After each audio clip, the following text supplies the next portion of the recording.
ബഹുമാനീയനായിട്ടുള്ള പ്രതിപക്ഷ നേതാവ് സഭയെയും സമൂഹത്തെയും തെറ്റിദ്ധരിപ്പിക്കുന്ന നിലയിൽ ചില കാര്യങ്ങൾ ഇവിടെ പറഞ്ഞതുകൊണ്ട് അത് തിരുത്തിപ്പോകണം എന്നുള്ളത് കൊണ്ടാണ് സാർ ഞാൻ ആരോഗ്യരംഗവുമായി ബന്ധപ്പെട്ട 3 കാര്യങ്ങൾ അദ്ദേഹം പറഞ്ഞ എല്ലാ കാര്യങ്ങളുമല്ല 3 കാര്യങ്ങളുമായി ബന്ധപ്പെട്ടിട്ട് കൃത്യമായ മറുപടി പറയാനായിട്ട് ആഗ്രഹിക്കുകയാണ് സാർ. അന്ന് കാസ്പുമായി ബന്ധപ്പെട്ടിട്ടുള്ളതാണ് സാർ. UDFന്റെ കാലത്ത് ഇൻഷുറൻസിലൂടെ ചികിത്സാ ധനസഹായം നൽകിയിരുന്നത് 30,000 രൂപയാണ്. കഴിഞ്ഞ സർക്കാരിന്റെ കാലഘട്ടത്തിൽ വിവിധ ഇൻഷുറൻസ് സ്കീമുകളെ ഏകോപിപ്പിച്ചു സ്റ്റേറ്റ് ഹെൽത്ത് ഏജൻസി നിലവിൽ വന്നു സാർ. ആ സ്റ്റേറ്റ് ഹെൽത്ത് ഏജൻസി 2019 നിലവിൽ വന്നതിന് ശേഷം 5 ലക്ഷം രൂപയായി 30,000 രൂപയിൽ നിന്ന് 5 ലക്ഷം രൂപയായി ഒരു കുടുംബത്തിന് ധനസഹായം ഉയർത്തി സാർ. 2021 ഈ സർക്കാരിന്റെ തുടക്കകാലത്ത് 2.5 ലക്ഷം ക്ലെയിമുകളാണ്. ഞാൻ പറയുന്നത് വസ്തുതയാണ് സാർ, ആർക്ക് വേണമെങ്കിലും പരിശോധിക്കാം. ഈ സർക്കാരിന്റെ തുടക്കകാലത്ത് 2.5 ലക്ഷം ക്ലെയിമാണ് സാർ ഉണ്ടായത്. 2.5 ലക്ഷം പേർക്ക് സൗജന്യ ചികിത്സയ്ക്ക് വേണ്ടിയിട്ടുള്ള ക്ലെയിമാണ് 2021-22 സാമ്പത്തിക വർഷം ഉണ്ടായിരുന്നത് സാർ. കഴിഞ്ഞ വർഷം അതായത് 2024 വർഷം മാത്രം പരിഗണിച്ചാൽ 6.25 ലക്ഷം ക്ലെയിമുകൾ സാർ.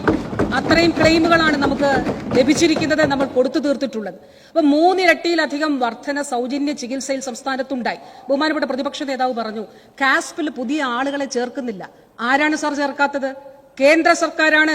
അതെന്തുകൊണ്ടാണ് ബഹുമാനപ്പെട്ട പ്രതിപക്ഷ നേതാവ് പറയാത്തത്? പലതവണ കേന്ദ്രത്തോട് അഭ്യർത്ഥിച്ചു സാർ. പുതിയ ആളുകളെ, അർഹരായിട്ടുള്ള ആളുകളെ ഉൾപ്പെടുത്തുന്നതിന് വേണ്ടിയിട്ട് അനുവദിക്കണം. പക്ഷെ കേന്ദ്രം അനുവദിക്കുന്നില്ല.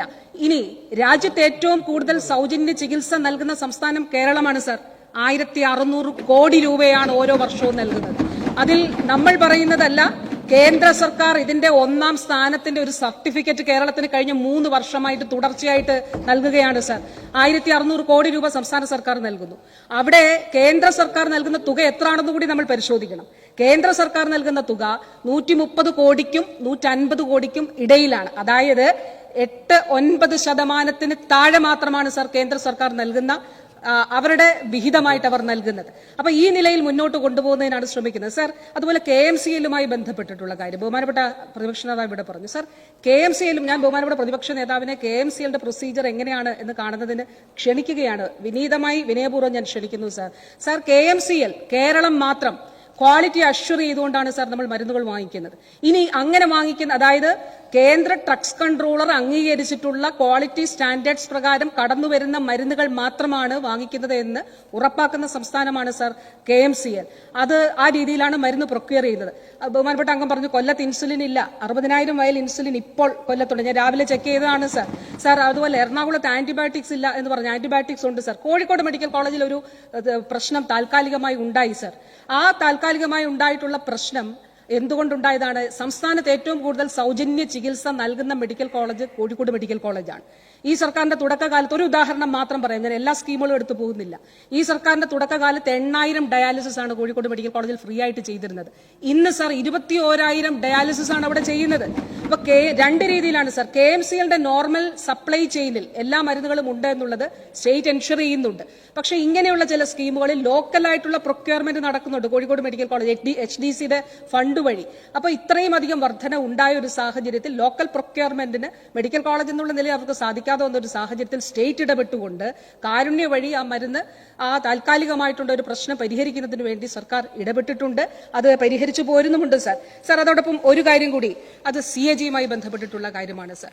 ഇവിടെ നമ്മുടെ സർക്കാർ ആശുപത്രികളെയും സർക്കാർ സംവിധാനങ്ങളെ അപകീർത്തിപ്പെടുത്തുന്നതിന് വേണ്ടിയിട്ടുള്ള പല ശ്രമങ്ങളും പല കോണുകളിൽ നിന്ന് ഉണ്ടായിക്കൊണ്ടിരിക്കുകയാണ്. ഇപ്പൊ അടുത്ത കാലത്ത് ഒരു ആണി കണ്ടതുമായിട്ട് ബന്ധപ്പെട്ട ഒരു വാർത്ത വന്നല്ലോ സാർ. ഇതിന്റെ എന്താണ് സത്യമെന്നറിയാതെ മിക്ക മാധ്യമങ്ങളും ഇത് കൊടുത്തിരുന്നു സാർ. അതിനുള്ള ഒരു സാധ്യതയുമില്ല. ശാസ്ത്രീയമായിട്ട് അത് തെളിയിക്കാൻ കഴിയും. അതിന്റെ പോലീസിലേക്ക് അത് അന്വേഷണത്തിന് വേണ്ടിയിട്ട് പരാതി കൊടുത്തിട്ടുണ്ട്. അത് നമ്മൾ സപ്ലൈ ചെയ്തിട്ടുള്ള KMCL സപ്ലൈ ചെയ്തിട്ടുള്ള മെഡിസിൻ അല്ല എന്നുള്ളത് യാഥാർത്ഥ്യമാണ് സാർ. അതിന്റെ അന്വേഷണ റിപ്പോർട്ടുകൾ പുറത്തു വരട്ടെ സാർ. അത് ബഹുമാനപ്പെട്ട പ്രതിപക്ഷ നേതാവ് ചാത്തൻ മരുന്ന് എന്ന് പറഞ്ഞതുകൊണ്ടാണ് ഞാൻ ഇവിടെ പറഞ്ഞത്. ഒരിക്കലും നമ്മൾ ഈ സഭയിൽ അത് പറയാൻ പാടില്ല സാർ.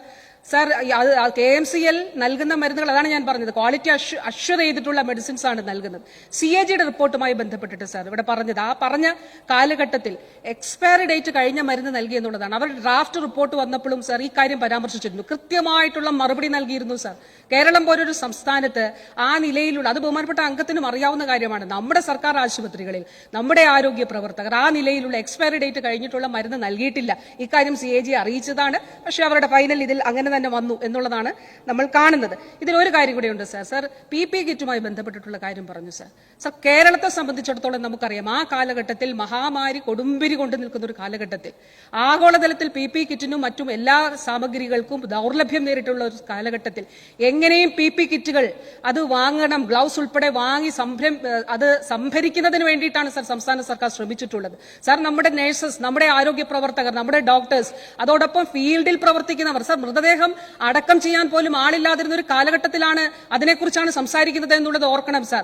വീട്ടിലേക്ക് മൃതദേഹം കൊണ്ടുവരാൻ കഴിയാതിരുന്ന ഒരു സാഹചര്യത്തെ കുറിച്ചാണ് സംസാരിക്കുന്നതെന്ന് ഓർക്കണം സർ. സർ, PP കിറ്റ് ഇട്ടുകൊണ്ട് മൃതദേഹങ്ങൾ മറവ് ചെയ്തിരുന്ന ഒരു കാലഘട്ടത്തെ കുറിച്ചാണ് സംസാരിക്കുന്നതെന്ന് ഓർക്കണം സർ. സർ, ആ കാലഘട്ടത്തിൽ മനുഷ്യജീവൻ സംരക്ഷിക്കുന്നതിന് വേണ്ടി സാധ്യമായതെല്ലാം സർക്കാർ ചെയ്തിട്ടുണ്ട്. അത് പലതവണ ഈ സഭയിലും നമ്മൾ വിശദീകരിച്ചിട്ടുള്ളതാണ്. ഈ സഭയിലും സർ 2023 അത് വിശദീകരിച്ചിട്ടുള്ളതാണ്. അപ്പോൾ കൃത്യമായിട്ടുള്ള നമ്മുടെ ഒരു പുഴയിലൂടെയും മൃതദേഹം ഒഴുകി നടന്നിട്ടില്ല സർ. ഇവിടെ ഒരു ഓക്സിജൻ കിട്ടാതെ ഒരാളും മരിച്ചിട്ടില്ല സർ. വെന്റിലേറ്റർ കിട്ടാതെ ഒരാളും മരിച്ചിട്ടില്ല സർ. സർ, വികസിത രാജ്യങ്ങളിൽ അത് സംഭവിച്ചിട്ടുണ്ടെന്നുള്ളത് നമ്മൾ കാണണം സർ. വികസിത രാജ്യങ്ങളിൽ നിന്ന് മുതിർന്ന പൗരന്മാരെ അടക്കം ഇവിടേക്ക് ചികിത്സയ്ക്ക് വേണ്ടി വിട്ട സാഹചര്യം ഉണ്ടെന്ന് ഓർക്കണം സർ. സർ, അതുകൊണ്ട് കേരളത്തിന്റെ പൊതുമനസ്സ് തിരിച്ചറിഞ്ഞുകൊണ്ട് അതിനൊപ്പം ഇങ്ങനെയുള്ള നമുക്ക് രാഷ്ട്രീയമായിട്ടുള്ള വ്യത്യസ്തതകൾ ഉണ്ടെങ്കിൽ ഇങ്ങനെയുള്ള ഒരു അടിസ്ഥാനമില്ലാത്ത കാര്യങ്ങളിലേക്ക് ദയവായിട്ട് ബഹുമാനപ്പെട്ട പ്രതിപക്ഷ പോകരുതെന്നും വസ്തുതാവിരുദ്ധമായിട്ടും കാസ്പ് സംബന്ധിച്ചാണെങ്കിലും മരുന്ന് സംബന്ധിച്ചാണെങ്കിലും KMCL സംബന്ധിച്ചാണെങ്കിലും സർ അങ്ങനെയുള്ള കാര്യങ്ങളിലേക്ക് പോകരുതെന്ന് ദയവായിട്ട് അഭ്യർത്ഥിക്കുകയാണ് സർ. എനിക്ക് എന്നെ പേര് പരാമർശിച്ചുകൊണ്ട് പറഞ്ഞാൽ എനിക്ക് എക്സ്പ്ലെയിൻ ചെയ്യാം. ബഹുമാനപ്പെട്ട ആരോഗ്യമന്ത്രി, ഞാൻ അടിസ്ഥാനരഹിതമായ ആരോപണമാണ് കേരള സ്റ്റേറ്റ് മെഡിക്കൽ സർവീസസ് കോർപ്പറേഷനെ കുറിച്ച് പറഞ്ഞതെന്ന് പറഞ്ഞു. സർ, കോൺസ്റ്റിറ്റ്യൂഷണൽ ബോഡിയാണ് C&AG. അവരുടെ റിപ്പോർട്ടിൽ ഇവിടെ ടേബിളിൽ വച്ചിരിക്കുന്ന റിപ്പോർട്ടിൽ പറഞ്ഞിരിക്കുന്ന കാര്യമാണ് പറഞ്ഞത്. ഒന്ന്.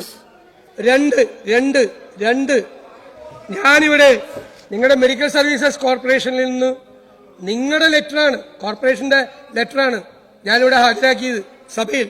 ഞാൻ ബഹുമാനപ്പെട്ട സ്പീക്കർ തരുവാണെങ്കിൽ ടേബിളിൽ വയ്ക്കാം. സാർ, 5:55 550 രൂപയുടെ മരുന്ന് വേണ്ടെന്ന് പറഞ്ഞിട്ട് എന്താ പിന്നെ നമ്മുടെ ആശാണ് നാട്ടുകാരുടെ പൈസ 7:48 1550 രൂപയുടെ മരുന്ന് മേടിച്ചിട്ട് കോവിഡ് കാലമാണെന്ന് പറയണത് എന്താണ്? അഴിമതിയാണ്, അഴിമതി. അത് ഞങ്ങൾ നോക്കിക്കോളാം. ബഹുമാനപ്പെട്ട മുഖ്യമന്ത്രി. ഒരു സെക്കൻഡ്. നമ്മുടെ ഈ നിയമസഭയ്ക്കുള്ളൊരു പവിത്രതയും പ്രാധാന്യവും എല്ലാം ഉണ്ട്. ഒരു മരുന്നിന് ചാത്തൻ മരുന്നുകൾ എന്നൊരു പേര് പറയുക എന്നത് ഒരു ശരിയല്ല.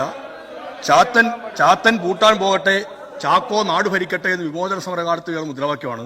നമ്മുടെയൊക്കെ മനസ്സിൽ ഒരു ജനതയോട് കാണിക്കുന്ന മോശമുണ്ട്. അങ്ങനെ ഒരു പ്രയോഗം നമ്മുടെ രേഖകൾ ഉണ്ടാവാതിരിക്കുന്ന നല്ലതാണെന്നാണ് പറയാനുള്ളത്. പരിശോധിച്ച് ചെയ്യാം. ബഹുമാനപ്പെട്ട മുഖ്യമന്ത്രി.